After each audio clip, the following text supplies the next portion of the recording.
और वहाँ के संस्कार सीखने को मिले, तो उससे उन्होंने मानवतावादी जो यहाँ के जो मनुष्य के जो गुण है वो सीखे। लेकिन बाबा साहब कहते थे कि ये भारत तो एक पागलों का भारत है, भारत को पागल कहते थे। तो भारत को पागल क्यों कहते थे, वो उन्होंने अपने काफी वो देखा। तो आज भी इन लोगों की भारत को पागल कहा जाता है, और वो क्यों कहा जाता है इसके लिए आप सब लोगों को चिंतन मनन करने की जरूरत है। आज हम जहाँ पे प्रोग्राम कर रहे हैं, मैं इसी विभाग में हूँ, मैं हरियाणा सरकार में चिकित्सा अधिकारी हूँ। मैं अपना नाम डॉक्टर राकेश कुमार चमार बोध लगाता हूँ। जब मैं चमार लगाता हूँ तो लोगों को चरमराहट हो जाती है। सब लोग अपनी जातियां लगाते हैं, ऊपर से लेकर के नीचे तक सब लोग जातियां लगाते हैं। प्रधानमंत्री लगाता है, राष्ट्रपति लगाता है, अधिकारी लगाते हैं, पत्रकार, सब लोग लगाते हैं, किसी को कोई दिक्कत नहीं होती है। लेकिन जब मेरी लगती है तो चरमराहट हो जाता है। तो शायद पागल इसलिए कहते होंगे। बराबरी की बात करते हैं, भारत के संविधान में भी 14 से लेकर के 18 तक आर्टिकल है, उसमें बहुत लिखा है बराबरी का अधिकार है। तो यहाँ की जो सरकारें ही जुल्म करती हैं, जब सरकारें ही जुल्म करेंगी, गली के गुंडों की तरह से जुल्म करेंगी, तो फिर पागल भारत तो कहा ही जाएगा। कि जिन लोगों के हाथों में देश को सौंपा वही उन लोगों का कैरेक्टर सही नहीं होगा, तो फिर क्या बाबा साहब की बात तो बिल्कुल ये सही हो। आज जहाँ पर हम ये प्रोग्राम कर रहे हैं, तो इस ईएसआई अस्पताल को मॉडल अस्पताल कहा जाता है। सुविधाओं के मामले में तो हम देखते हैं कि यहाँ पर कितनी सुविधाएं मिलती हैं कि यहाँ पर आईपी को पहले आईपी इस देश के वैसे तो सभी लोग ही मजदूर हैं, कोई लोग स्किल्ड मजदूर है, कोई अनस्किल्ड मजदूर है, कोई बेचारा मतलब कि वैसे अनऑर्गेनाइज्ड सेक्टर में काम करने वाला है, सभी लोग मतलब कि अपना करने वाला है। लेकिन यहाँ पर सभी लोग आपस में एक दूसरे से लड़ते रहते हैं, वो दूसरी बात है। इसलिए बाबा साहब पागल भारत कहते थे। अब यहाँ से थोड़े दिन पहले यहाँ से मरीज को वहां भगाया जाता था, गणेश अस्पताल, Ganesh diagnostic centre sector 8 Rohini, वहां मेरी ससुराल है, वहां भगाया जाता था। वैसे मैं महेंद्रगढ़ डिस्ट्रिक्ट ही हरियाणा के रहने वाला हूँ। और फिर उसके बाद में अब कहाँ भगाया जाता है, अब इनको फरीदाबाद भगाया जाता है, दांत के लिए इनको भगाया जाता है डेंटिस्ट।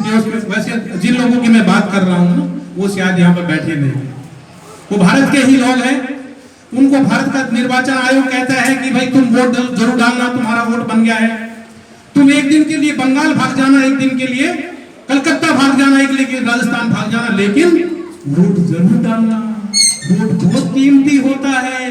वोट का अधिकार एक फंडामेंटल राइट है, फंडामेंटल राइट नहीं है। वैसे वो वैसे यहाँ पर जितने भी लोग बैठे हुए हैं उसमें से कोई भी नहीं जानता कि वोट फंडामेंटल राइट नहीं है। आप अच्छे से पढ़ना, फिर मेरे को फोन करना। तो यहाँ पर वो कहते हैं वोट जरूर डालना, हर चीज आधार कार्ड से जुड़ेगी, लेकिन वोट से नहीं जुड़ेगी। क्यों? क्योंकि आप तो जय भीम बोलते हैं, तो जय भीम बोलते हैं, तो जय भीम जय भीम। बाबा साहब के बड़े बड़े होर्डिंग लगाते हो, पोस्टर लगाते हो, आपके बड़े बड़े नेता हैं, आपकी सारी पार्टियों के नेता हैं, लेकिन आधार कार्ड वोट से नहीं जुड़ेगा। हर चीज आधार कार्ड से जुड़ेगी, लेकिन वोट नहीं जुड़ेगा। क्यों? क्योंकि वोट की चोरी कैसे होगी? जो पार्टियों के जो दलाल हैं, भड़वे जो लोग हैं, जो गुंडे तैयार किए हुए हैं, वोटों की चोरियां कैसे करेंगे? इसलिए हर चीज बायोमेट्रिक होगी, लेकिन वोट बायोमेट्रिक नहीं होगा। तो फिर बाबा साहब की जयंती का क्या अर्थ है? यदि हम आज 77 साल की आजादी के बाद में सब लोगों का वोट यदि सुनिश्चित नहीं कर पाते हैं, एक आदमी और एक वोट की एक कीमत तो यदि सुनिश्चित नहीं कर पाते हैं, तो बाबा साहब की जयंती मनाने का क्या?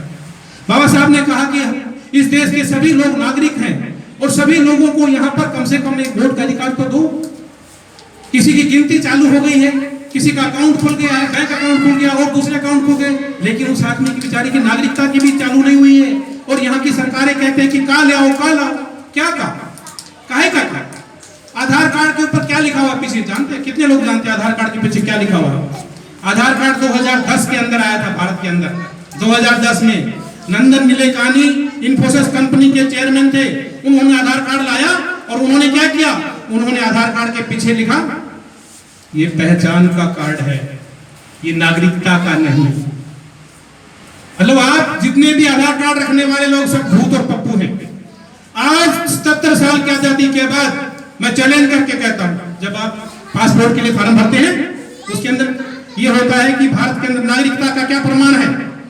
भारत के अंदर नागरिकता का कोई प्रमाण नहीं। जब हम आज 77वीं साल में आजादी में पहुंच गए हैं तो भारत के अंदर नागरिकता का प्रमाण क्यों नहीं है? होना चाहिए ना। वोट को आधार कार्ड से जुड़ना भी चाहिए।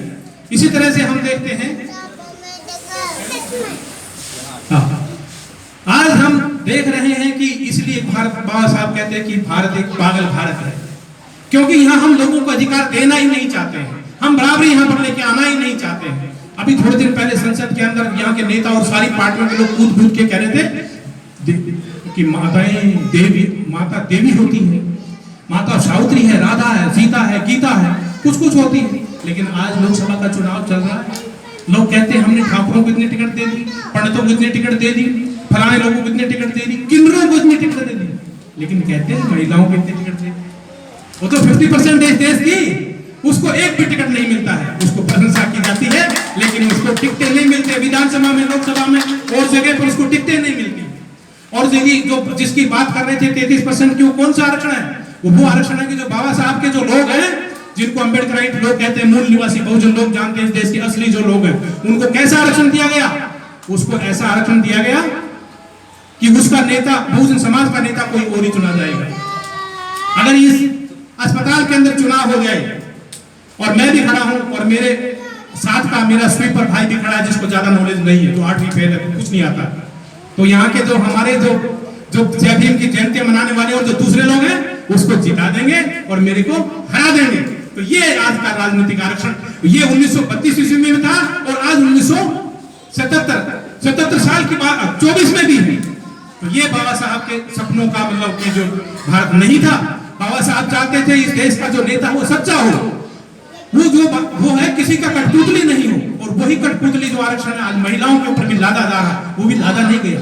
आज नौकरियों के अंदर आरक्षण है, जाति के आधार पर संख्या निकाल करके उनका आरक्षण है कि किस वर्ग की कितनी संख्या होगी, उसके हिसाब से उसको नौकरी देने का कुछ हद तक प्रबंध किया गया है कि 52% आबादी के लिए 52% की नौकरियां मिलेंगी। लेकिन नेतागिरी में उसको पूछा नहीं जाएगा, उसके अंदर केवल उसी भाई को पूछा जाएगा जो जमीन युक्त, जो भूमि युक्त शूद्र है, उसको पूछा जाएगा। लेकिन जो भूमि मुक्त शूद्र है, जिन शूद्रों के पास में, जिन बैकवर्ड क्लास के लोगों के